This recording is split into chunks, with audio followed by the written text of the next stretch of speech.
Hello student, मैं आपके अपने YouTube channel home science junction पर आपका स्वागत करती हूँ। मैं आपको कराऊंगी आज बिहार पीजीटी होम साइंस के लिए कुछ इम्पोर्टेंट एमसीक्यू क्वेश्चन जो कि आपके बिहार स्टेट के लिए भी काफी हेल्पफुल रहेंगे। तो हम आज का सेशन स्टार्ट करते हैं। आज का हमारा फर्स्ट क्वेश्चन में पूछा हुआ है आप लोगों से कि पोषण आहार विज्ञान के जनक है। आपको ये बताना है पोषण विज्ञान या आहार विज्ञान के जनक कौन है। ऑप्शन दिए हुए हैं इसमें। फर्स्ट ऑप्शन है हमारा लेवाइजर, सेकंड ऑप्शन है हमारा एंटिनकोफर, थर्ड ऑप्शन है हमारा अटवाटर एंड लास्ट ऑप्शन है हमारा वॉइड। तो इसमें राइट आंसर क्या हो जाएगा? इसमें राइट आंसर है लेवाइजर। क्या पोषण विज्ञान के जनक कौन है?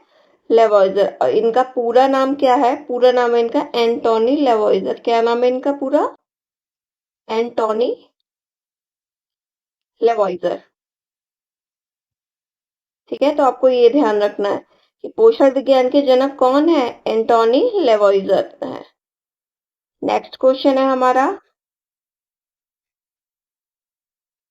क्वेश्चन में पूछा हुआ है कि अगर एक बच्चे में पौष्टिकता यानी कि अगर एक बच्चे में पोषक तत्वों की कमी हो जाती है तो उसके सर की परिधि कैसे होगी? आपको इसका आंसर देना है। ठीक है, कि अगर किसी बच्चे में पौष्टिकता यानी कि पोषक तत्वों की कमी है तो उसका जो सर होता है उसकी परिधि कैसी होगी? ऑप्शन दिए हुए हैं। फर्स्ट ऑप्शन है हमारा छाती से छोटी होगी, सेकंड ऑप्शन है हमारा छाती से बड़ी होगी, थर्ड ऑप्शन है छाती के बराबर होगी एंड लास्ट ऑप्शन है छाती से कोई संबंध नहीं होता। तो इसमें राइट आंसर हो जाएगा हमारा ऑप्शन ए, यानी कि छाती से छोटी होगी। ठीक है, अगर एक बच्चे में पौष्टिकता यानी कि पोषक तत्वों की कमी हो जाती है तो उसके जो सर की परिधि होगी ना, वह छाती से कैसे होगी? वह छाती से छोटी होगी। ठीक है, क्लियर है आपको इसका आंसर? नेक्स्ट क्वेश्चन है। क्वेश्चन में पूछा हुआ है विटॉट स्पॉट विटामिन किसकी कमी से होता है? आपको ये बताना है कि जो विटॉट स्पॉट नामक रोग होता है ये किस विटामिन की कमी से होता है। तो इसमें ऑप्शन दिए हुए हैं vitamin A, vitamin D, vitamin E and last option है हमारा विटामिन के। तो विटॉट स्पॉट किसकी कमी से होता है? विटामिन ए की कमी से। किसकी कमी से होता है? विटामिन ए की कमी से। जो विदाउट स्पॉट होते हैं ना, उसमें आंखों में क्या होता है कि आंखों में स्पॉट धब्बे पड़ जाते हैं। ये धब्बे या तो व्हाइट कलर के होंगे या ये धब्बे होते हैं या येलो कलर के होते हैं। तो उसको इस बीमारी को क्या कहा जाता है? विदाउट स्पॉट कहा जाता है। और आंखों से संबंधित जितनी भी बीमारी होती है ना, वो किससे होती है? विटामिन ए की कमी से। रतौंधी विटामिन ए की कमी से होती है, विदाउट स्पॉट भी विटामिन ए की कमी से। और जितनी भी आंखों से संबंधित बीमारी होंगी वो किससे होगा? विटामिन ए की कमी से होगा। और जो विटामिन डी होता है ना, तो विटामिन डी की कमी से रिकेट्स नामक रोग होता है। कौन सा? रिकेट्स नामक रोग होता है। और जितने भी हड्डी संबंधित रोग होंगे ना, किससे? हड्डी संबंधित रोग, वो भी विटामिन डी की कमी से होंगे। क्लियर है आपको इसका आंसर? नेक्स्ट क्वेश्चन है।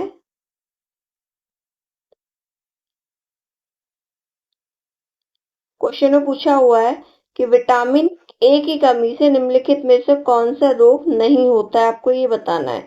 तो इसमें ऑप्शन दिए हैं। फर्स्ट ऑप्शन है रात्रि अंधता यानी कि नाइट ब्लाइंडनेस, यानी कि इसको रतौंधी भी बोलते हैं।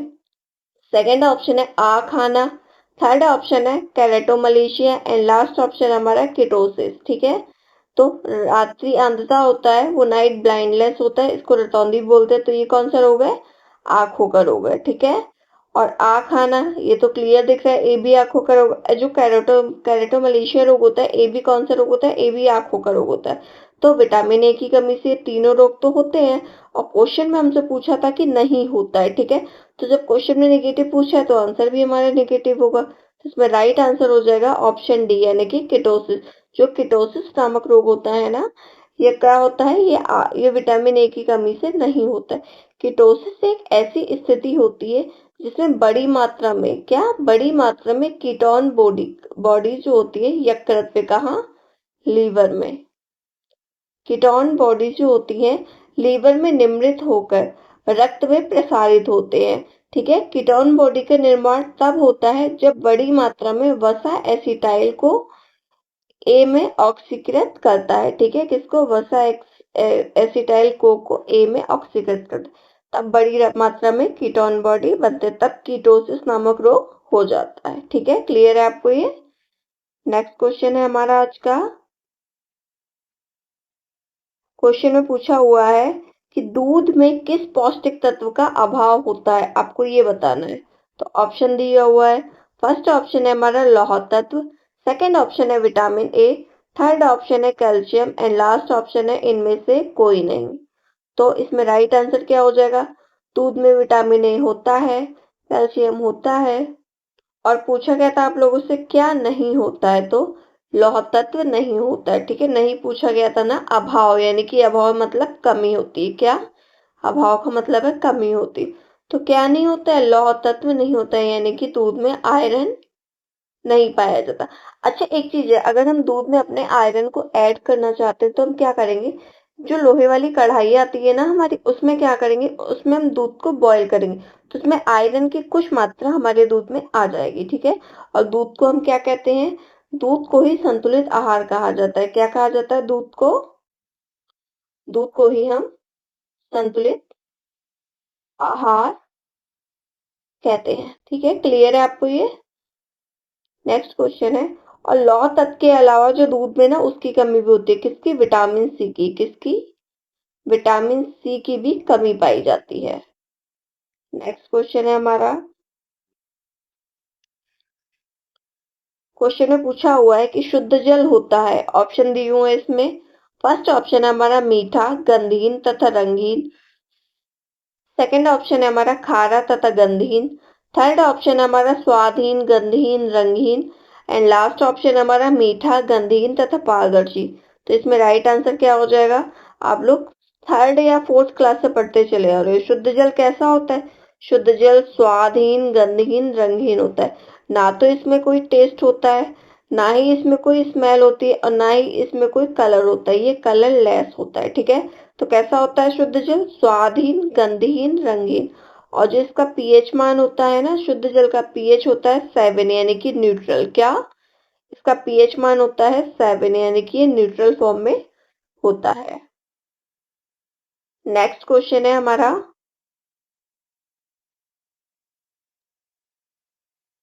क्वेश्चन में पूछा हुआ है, हरित क्रांति का विस्तृत प्रभाव किस पर अधिक पाया गया है? तो इसमें ऑप्शन दिए हुए हैं। फर्स्ट ऑप्शन है चावल और गेहूं पर, सेकंड ऑप्शन है केवल चावल पर, थर्ड ऑप्शन है केवल गेहूं पर, एंड लास्ट ऑप्शन है हमारा चावल, गेहूं और दाल पर। तो इसमें राइट आंसर क्या हो जाएगा? इसमें राइट आंसर हो जाएगा हमारा ऑप्शन ए, यानी कि चावल और गेहूं पर। तो हरित क्रांति का क्या? हरित क्रांति का विस्तृत प्रभाव किस पर पड़ा था अधिक? चावल और गेहूं पर। नेक्स्ट क्वेश्चन है हमारा। क्वेश्चन में पूछा हुआ है कि प्याज काटते वक्त, क्या? प्याज काटते वक्त हमें इस कारण रोना आता है। आप लोगों ने देखा होगा जब आप लोग प्याज काटते हैं तो क्या आंसू निकलते हैं, वो किस कारण से निकलते हैं आपको ये बताना है। ऑप्शन दिए हुए हैं। फर्स्ट ऑप्शन है हमारा सल्फर यौगिक से, सेकंड ऑप्शन है एंजाइम की क्रिया से, थर्ड ऑप्शन है वाष्पशीली सल्फर के उत्पन्न से सल्फर होगा। ठीक है, थर्ड ऑप्शन है, सॉरी लास्ट ऑप्शन है सभी से। तो प्याज काटते समय हमें किस कारण रोना आता है? सल्फर यौगिक के कारण, यानी कि ऑप्शन ए हमारा राइट आंसर हो जाएगा। किसके कारण? सल्फर यौगिक के कारण। तो जब हम प्याज को काटते हैं ना, तो सल्फर ऑक्साइड और प्याज एंजाइम निकलते हैं। कौन से? सल्फर ऑक्साइड और प्याज के एंजाइम निकलते हैं, और यह अल्फोनिक एसिड बनाता है। कौन सा एसिड बनाता है? अल्फोनिक एसिड बनाता है। जिससे क्या होता है? जिस कारण रोना आता है, किससे? सल्फर यौगिक के कारण। नेक्स्ट क्वेश्चन है हमारा। क्वेश्चन में पूछा हुआ है कि दालों का अंकुरण पोषणात्मक दृष्टि से महत्वपूर्ण होता है क्योंकि, इसमें ऑप्शन दिए हुए हैं हमारे। फर्स्ट ऑप्शन है हमारा यह पाचनशीलता में वृद्धि करता है, सेकंड ऑप्शन है विटामिन सी को बढ़ाता है, थर्ड ऑप्शन है लौह तत्व की जैव उपलब्धता को भी बढ़ाता है, ये सभी। तो इसमें आपको राइट आंसर बताना है कि राइट आंसर क्या होगा। तो जब हम लोग दालों का अंकुरण करते हैं पोषणात्मक दृष्टि से, पहले हम ये देख लेते हैं दालों का अंकुरण होता क्या है। तो जब हम दाल को 7 से 8 घंटे के लिए सोक कर देते हैं ना, तो क्या हो जाता है कि दालों का अंकुरण हो जाता है। दालों के अंदर पानी की मात्रा बढ़ जाती है, फूल जाती है वो, और उसमें से ना एक, जैसे ये दाल है या चना है या कोई भी अनाज है, तो इसमें क्या होगा, व्हाइट व्हाइट निकल आता है, जल टाइप के, आप लोगों ने देखा होगा। तो ये क्या होता है, ये इसके अंकुरण होते हैं और ये पोषण की दृष्टि से बहुत अच्छे माने जाते हैं। तो दालों का अंकुरण पोषणात्मक दृष्टि से महत्वपूर्ण होता है, क्योंकि यह पाचनशीलता में वृद्धि करता है और यह विटामिन सी को भी बढ़ाता है और ये लौह तत्व की जैव उपलब्धता को भी बढ़ाता है। यानी कि तीनों ही चीजें क्या हो जाएंगी, राइट हो जाएंगी। तो जब तीनों चीजें राइट हैं तो इसमें राइट आंसर हो जाएगा हमारा, इसमें ऑप्शन डी। क्या हो जाएगा हमारा, ऑप्शन डी, यानी कि उपयुक्त सभी इसमें हमारा राइट आंसर हो जाएगा। नेक्स्ट क्वेश्चन है हमारा, क्वेश्चन में पूछा हुआ है, अंडे के छिलके का संरक्षण आवरण कौन सा है। क्या, अंडे के छिलके का संरक्षण आवरण निम्न है। इसमें ऑप्शन दिया हुआ है। फर्स्ट ऑप्शन है पेरिकार्प, सेकंड ऑप्शन है रेनी, थर्ड ऑप्शन है क्यूटिकल एंड लास्ट ऑप्शन है हमारा एपीमाइसिन। तो इसमें राइट आंसर क्या हो जाएगा, इसमें राइट आंसर हो जाएगा ऑप्शन सी, यानी कि क्यूटिकल। तो अंडे का छिलके का संरक्षण आवरण किसका है, क्यूटिकल है। तो अंडे का छिलके का जो संरक्षक आवरण होता है ना, वो कैल्शियम कार्बोनेट का बना होता है। किसका, कैल्शियम कार्बोनेट का सूत्र होता है CaCO3। तो किसका बना होता है, वो कैल्शियम कार्बोनेट का बना होता है। और जो अंडे का बाह्य आवरण होता है उसे एग सेल कहते हैं। क्या कहते हैं उसे, अंडे के बाह्य आवरण को एग सेल के नाम से जानते हैं उसे।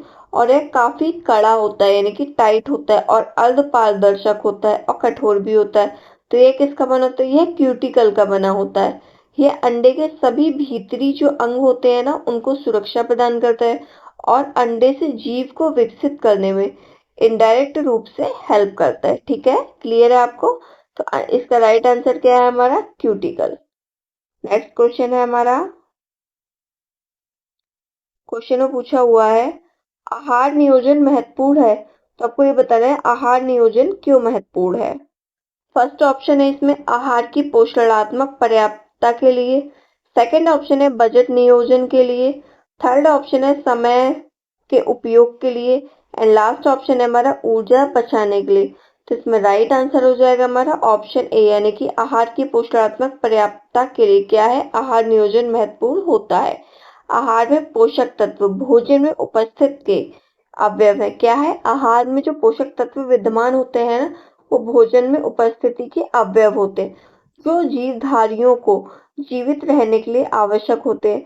और भोजन में संतुलित मात्रा में क्या होता है, प्रोटीन, क्या होता है, भोजन में संतुलित मात्रा में प्रोटीन होता है, कार्बोहाइड्रेट होना चाहिए, फैट यानी कि वसा होना चाहिए, विटामिन होना चाहिए एंड मिनरल्स होना चाहिए। क्या, मिनरल्स होना चाहिए। तो ये क्या कहलाता है, सही मात्रा में उपस्थित होते हैं, तो यही क्या कहलाता है हमारा संतुलित आहार कहलाता है। ना तो इसमें कोई पोषक तत्व अधिक होना चाहिए और ना ही कोई पोषक तत्व इसमें कम होना चाहिए। ठीक है, तो क्या हो जाते हैं, ये संतुलित आहार की श्रेणी में आता है ये। नेक्स्ट क्वेश्चन है हमारा, क्वेश्चन में पूछा हुआ है कि चावल और दालों को अलग अलग खाने की अपेक्षा खिचड़ी, जो दाल चावल से ही बनती है, उनमें अधिक पौष्टिकता होती है, क्यों, आपको ये बताना है। तो ऑप्शन दिए हुए हैं इसमें। फर्स्ट ऑप्शन है हमारा दाल लाइसिन प्रदान करता है, जो चावल में कम है। सेकंड ऑप्शन है हमारा चावल मेथायोनिन प्रदान करता है, जो दाल में कम है। थर्ड ऑप्शन है हमारा चावल विटामिन सी प्रदान करता है, जो दालों में कम है। एंड लास्ट ऑप्शन है हमारा ए और बी दोनों सही है। तो इसमें क्या होता है, जो दाल होती है ना, तो दाल में लाइसिन की मात्रा अधिक होती है और चावल में लाइसिन की मात्रा कम होती है, ना के बराबर होती है। इसी तरह चावल में मिथायोनिन की मात्रा होती है, जो दाल में नहीं होती है। तो इसमें ऑप्शन ए और बी हमारा राइट आंसर हो जाएगा। जब ऑप्शन ए और बी हमारा राइट आंसर, तो ऑप्शन डी हमारा राइट आंसर हो जाएगा। क्या, यानी कि ए और बी हमारा दोनों सही है। तो राइट आंसर कौन सा हो जाएगा हमारा, ऑप्शन डी, यानी कि ए और बी दोनों सही है। और इसीलिए हम आप लोगों ने देखा होगा, एक तो हम खिचड़ी बना के खाते हैं जिसमें चावल और दाल दोनों मिक्स होती है। अगर हम चावल और दाल को अलग अलग भी बनाते हैं ना, तो क्या करते हैं, हम उसको मिक्स करके खाते हैं दाल चावल को। तो क्या हो जाता है, इससे हमारी दोनों पोषक तत्व की पूर्ति हो जाती है और जो समुद्री छोटी मछली होती है ना, कौन सी, समुद्र के साइड की छोटी मछली जो होती है बिना हड्डी वाली, उसमें हड्डियां कम होती है, तो उसमें लाइसिन और मिथायोनिन दोनों की मात्रा पाई जाती है। क्लियर है आपको इसका आंसर? नेक्स्ट क्वेश्चन है, अगर आपको लोगों को क्लास अच्छी लग रही हो तो आप लोग क्लास को लाइक जरूर कर दीजिएगा। क्वेश्चन में पूछा हुआ है, निम्न में से कौन से कारक आहार नियोजन को प्रभावित करते हैं? ऑप्शन दिया है। फर्स्ट ऑप्शन है आयु, सेकंड ऑप्शन है शारीरिक आवश्यकता, थर्ड ऑप्शन है व्यवसाय एंड लास्ट ऑप्शन है उपरोक्त सभी। तो जो आहार नियोजन है ना, तो आहार नियोजन जो है आयु को भी प्रभावित करती है। कैसे? हम ये मेन्यू प्लानिंग जो हम करेंगे वो देख के करते हैं कि हम किस आयु के लिए मेन्यू प्लानिंग कर रहे हैं। छोटे बच्चे के लिए कर रहे हैं, या वृद्धावस्था के लिए कर रहे हैं, या एडोलसन के लिए कर रहे हैं, या मिडिल एडल्टहुड लोग के लिए कर रहे हैं। तो क्या होगा, मेन्यू प्लानिंग करते समय हम एज का जरूर ध्यान रखते हैं कि आयु क्या है। थर्ड सेकंड है इसमें शारीरिक आवश्यकता, और मेन्यू प्लानिंग करते समय हम शारीरिक आवश्यकता के भी ध्यान रखते हैं कि हम किसी पेशेंट के लिए मेन्यू प्लानिंग कर रहे हैं, कि किसी कुपोषण से शिकार के लिए व्यक्ति के लिए मेन्यू प्लानिंग करें, या हम किसी मोटे व्यक्ति के लिए मेन्यू प्लानिंग कर रहे हैं। ठीक है, तो इसका भी हम ध्यान रखते हैं। और इसी में आता है हमारा व्यवसाय, यानी कि जिस व्यक्ति के लिए हम मेन्यू प्लानिंग कर रहे हैं उसका व्यवसाय कैसा है। वह हैवी वर्कर है, बहुत ज्यादा कार्य कर रहा है, कि वह उसका जो कार्य है वो मीडियम है, वह पूरे दिन बस कुर्सी पे बैठा रहता है और ज्यादा उसका वर्क नहीं है, कि हम ऐसे व्यक्ति के लिए मेन्यू प्लानिंग कर रहे हैं।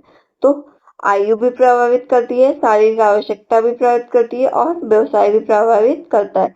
तो इसमें राइट आंसर हो जाएगा हमारा ऑप्शन डी, यानी कि उपरोक्त सभी। नेक्स्ट क्वेश्चन है हमारा,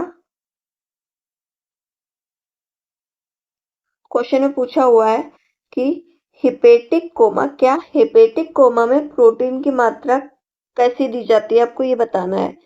कम दी जाती है, अत्यधिक दी जाती है, अधिक दी जाती है, या सामान्य दी जाती है? तो इसमें ऑप्शन हो जाएगा, फर्स्ट ऑप्शन हमारा राइट हो जाएगा, यानी कि कम। तो हिपेटिक कोमा में, किसमें, हिपेटिक कोमा में प्रोटीन की मात्रा जो होती है ना, वो कम दी जाती है। कैसे दी जाती है? कम दी जाती है। क्यों? क्योंकि इस दशा में प्रोटीन का चयापचय ठीक प्रकार से नहीं हो पाता है, तथा अधिक मात्रा में अमोनिया बनने लगती है। क्या बनने लगती है? अधिक मात्रा में अमोनिया का निर्माण अधिक मात्रा में होने लगता है, जो कि रोग को बढ़ा देती है। रोग को कम करने के बजाय क्या कर देती है? रोग को बढ़ा देती है। ठीक है, तो हिपेटिक कोमा में प्रोटीन की मात्रा को कम देना चाहिए। नेक्स्ट क्वेश्चन है हमारा, क्वेश्चन में पूछा हुआ है कि पेट में छाले यानी कि अल्सर, पेट में छाले होने को क्या कहते हैं? अल्सर। तो होने पर इनका सेवन करना चाहिए। किसका सेवन करना चाहिए? कम करना चाहिए। क्या पूछा है? किसका सेवन कम करना चाहिए? तो इसमें फर्स्ट ऑप्शन दिया हुआ है मिर्च मसाले, सेकंड ऑप्शन है दोनों, और थर्ड ऑप्शन है रेशेदार भोजन, यानी कि उपरोक्त में से कोई नहीं। तो हमें पेट में जो छाले होते हैं उसको अल्सर कहते हैं, तो उसमें मिर्च मसाले का प्रयोग भी कम करना चाहिए और रेशेदार भोजन का भी प्रयोग कम करना चाहिए। तो ये दोनों हो जाएगा। तो ये ऑप्शन हमारा यहाँ आना चाहिए था, थर्ड ऑप्शन, और ये सी वाला जो ऑप्शन है ये हमारा बी ऑप्शन होना चाहिए। तो इस हिसाब से हमारा ऑप्शन बी राइट हो जाएगा, यानी कि दोनों, यानी कि हमें मिर्च मसाले भी कम मात्रा में लेने चाहिए, और रेशेदार भोजन यानी कि फाइबर वाले फूड हमें भी कम मात्रा में लेने चाहिए। ठीक है, और अल्सर का अर्थ क्या होता है? अल्सर का अर्थ होता है घाव हो जाना। क्या? घाव हो जाना। और अल्सर के पेशेंट को हम कैसी डाइट देते हैं? Blend diet. कैसी डाइट देते हैं हम? Blend diet and Sippy diet. Blend diet हम blend diet and Sippy diet हम अल्सर के पेशेंट को देते हैं। नेक्स्ट क्वेश्चन है हमारा, क्वेश्चन में पूछा हुआ है कि निम्नलिखित में से कौन सा एक उत्तम कोलेस्ट्रॉल का अंश है? इसमें ऑप्शन दिए हुए हैं। फर्स्ट ऑप्शन है लो डेंसिटी लिपोप्रोटीन कोलेस्ट्रॉल, यानी कि एलडीएल के नाम से इसको जानते हैं। एंड सेकंड ऑप्शन है हमारा वेरी लो डेंसिटी लिपोप्रोटीन, यानी कि VLDL। हाई डेंसिटी लिपोप्रोटीन यानी कि HDL, या ऑप्शन थर्ड लास्ट ऑप्शन हमारा ट्राइग्लिसराइड। तो इसमें राइट आंसर क्या हो जाएगा? जो उत्तम कोलेस्ट्रॉल होते हैं ना, वो होते हैं हाई डेंसिटी लिपोप्रोटीन यानी कि एचडीएल। क्या?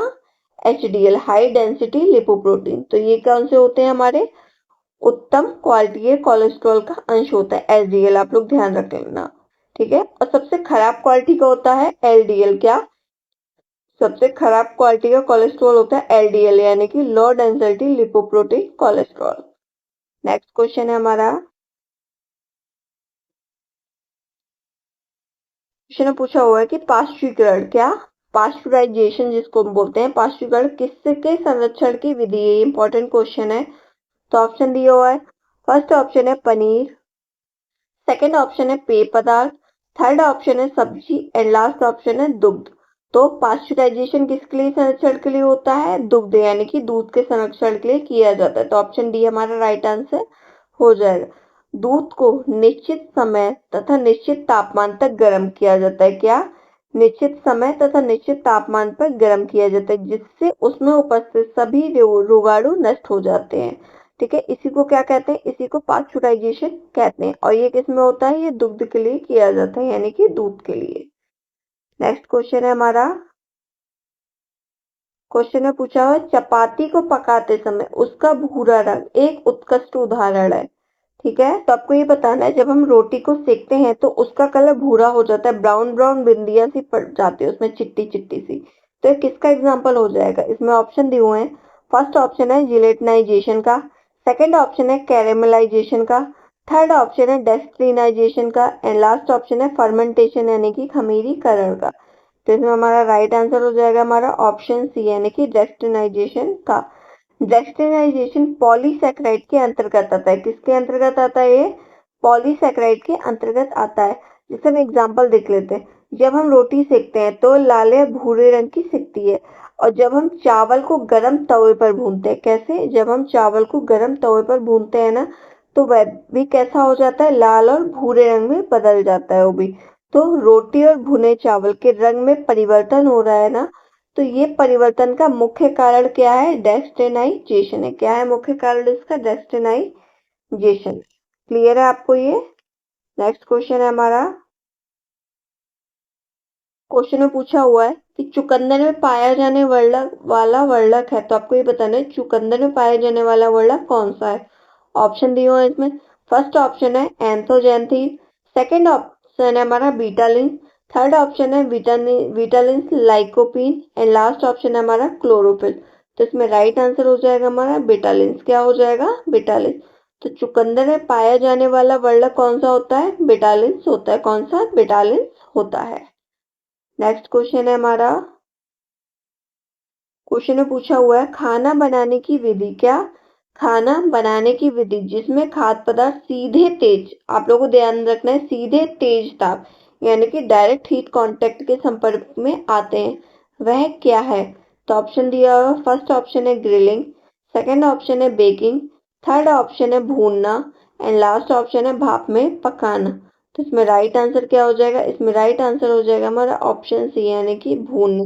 तो भूनना यानी कि जो रोस्टिंग होती है ना, तो इसकी तो यह किस में आता है? खाद्य पदार्थ के सीधे तेज ताप के संपर्क में आता है।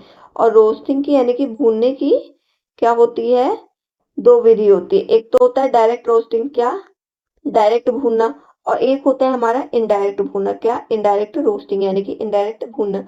तो जो डायरेक्ट विधि होती है ना, इस विधि में भोजन को सीधे आग के कांटेक्ट में लाया जाता है। जैसे आलू भूनते हैं हम, क्या भूनते हैं हम? आलू। क्या? भुट्टा भूनते हैं हम, भुट्टा।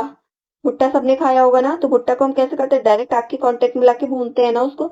और शकरकंद को भी हम ऐसे ही भूनते हैं। ठीक है, और इनडायरेक्ट में आ जाएगा इनडायरेक्ट रोस्टिंग वाला। इस विधि में भोज्य पदार्थ को सीधे आग के कांटेक्ट में नहीं रखते, बल्कि भोज्य पदार्थ को पकाने के लिए आग किसी माध्यम से पहुंचाई जाती है। ठीक है, जैसे कढ़ाई में हम रेत या नमक डालकर चना भूनते हैं, मूंगफली भूनते हैं या चावल को भूनते हैं। तो ये किस कैटेगरी में आ जाएगा? ये आ जाएगा अप्रत्यक्ष भूनने की कैटेगरी में। ठीक है, क्लियर है आपको इसका आंसर? नेक्स्ट क्वेश्चन है आपका, क्वेश्चन में पूछा हुआ है निम्न में से कपास का रासायनिक नाम क्या है? आपको ये बताना है। इसमें ऑप्शन दिए हुए हैं।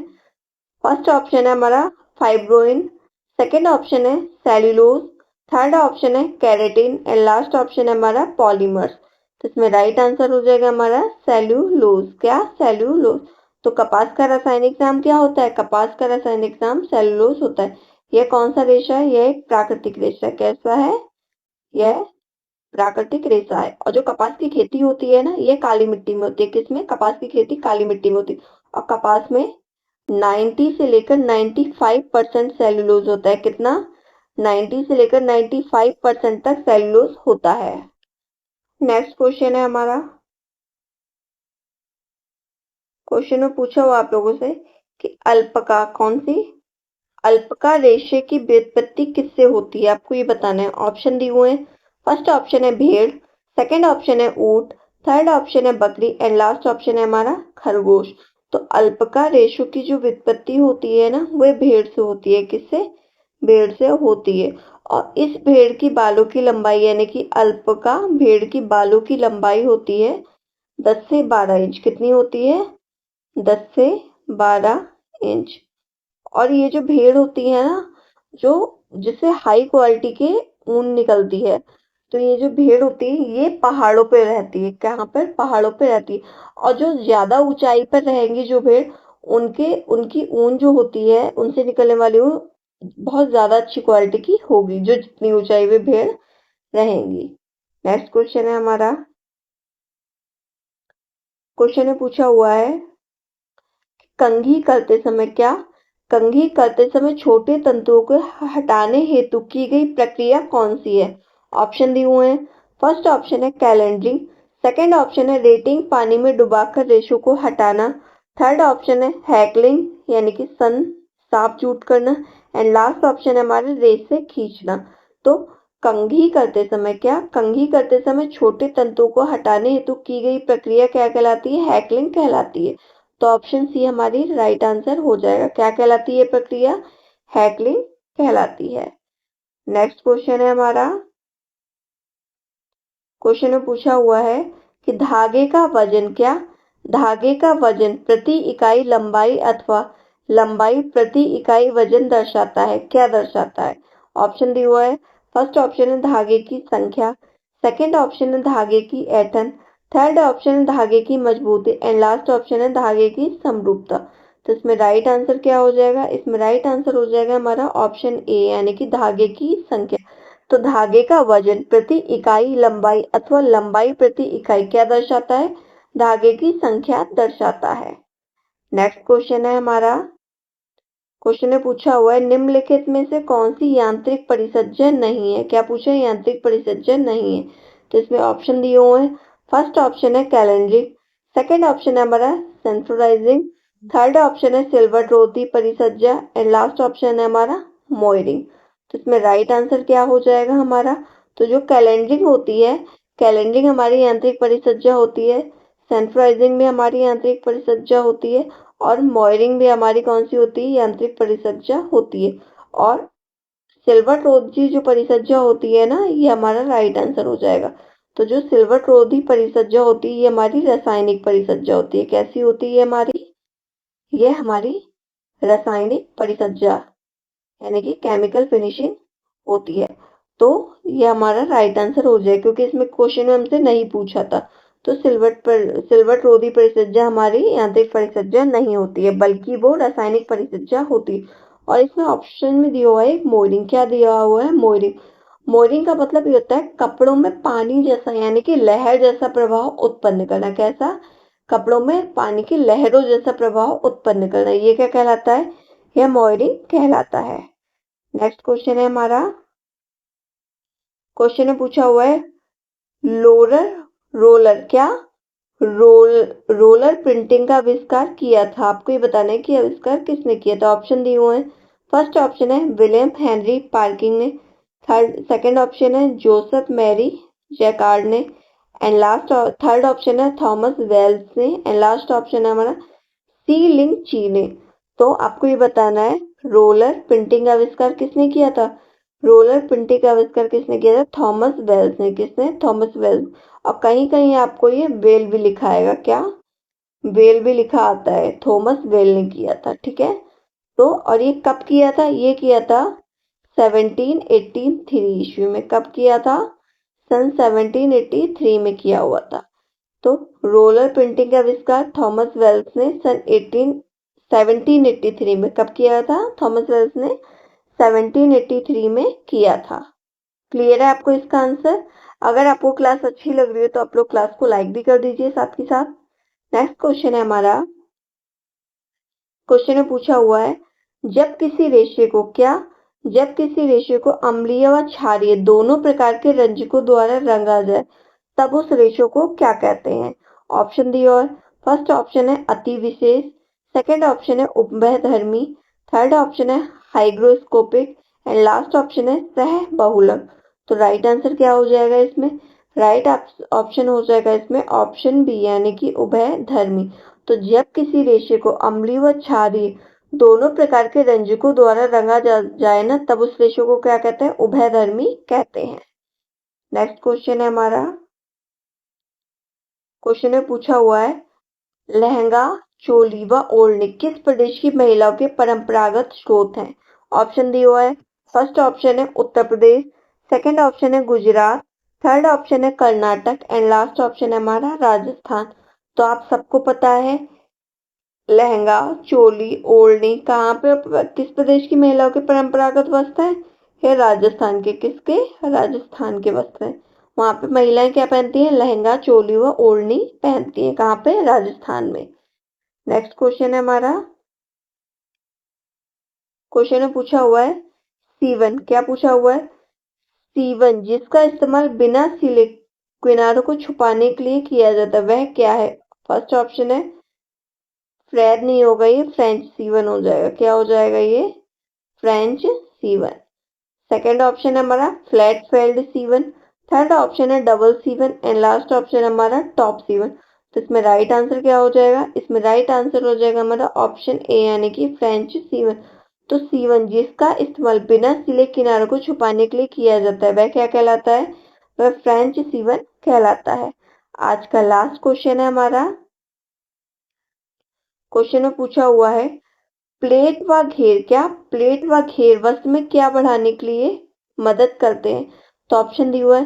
फर्स्ट ऑप्शन है फिट, सेकंड ऑप्शन है फुलनेस, थर्ड ऑप्शन है दिलाई एंड लास्ट ऑप्शन है हमारा कसानेस। तो प्लेट देख लेते हैं। प्लीट्स हम लोग डालते हैं ना, कैसे? ऐसे ऐसे करके हम क्या करते हैं? प्लीट्स डालते हैं। ठीक है, क्या करते हैं हम? प्लीट्स डालते हैं। और ये कई प्रकार की प्लेट्स होती हैं। प्लेट वह हम घेर डालते हैं कपड़ों में। जैसे घेर कैसे? अगर हम प्लीट्स डालेंगे तो इससे क्या होता है? कपड़ों में अगर हम इसे ओपन करेंगे तो ऐसा क्या हो जाए? ऐसा घेर आ जाएगा। तो हम घेर जो होते हैं कपड़ों में क्या बढ़ाने में मदद करते हैं? तो ये क्या? ऑप्शन बी हमारा राइट आंसर हो जाएगी। ये कपड़ों में फुलनेस बढ़ाने में मदद करते हैं। क्या बढ़ाने में मदद करते हैं? ये कपड़ों में फुलनेस बढ़ाने में मदद करते हैं। क्लियर है आपको ये आज का आंसर क्वेश्चन? इसका फुलनेस बढ़ाने में मदद करते हैं। तो आप लोग कमेंट सेक्शन में ये जरूर बताइएगा कि आपको क्लास कैसी लगी। और आज का सेशन हम अपना यही समाप्त करते हैं। अगर आपको क्वेश्चन अच्छे लगे हो, एक्सप्लेनेशन समझ में आई हो, अच्छे से क्वेश्चन भी समझ में आए, तो आप लोग क्लास को लाइक कर दीजिएगा, शेयर कर दीजिएगा और चैनल को सब्सक्राइब जरूर कर दीजिएगा। ठीक है, थैंक यू।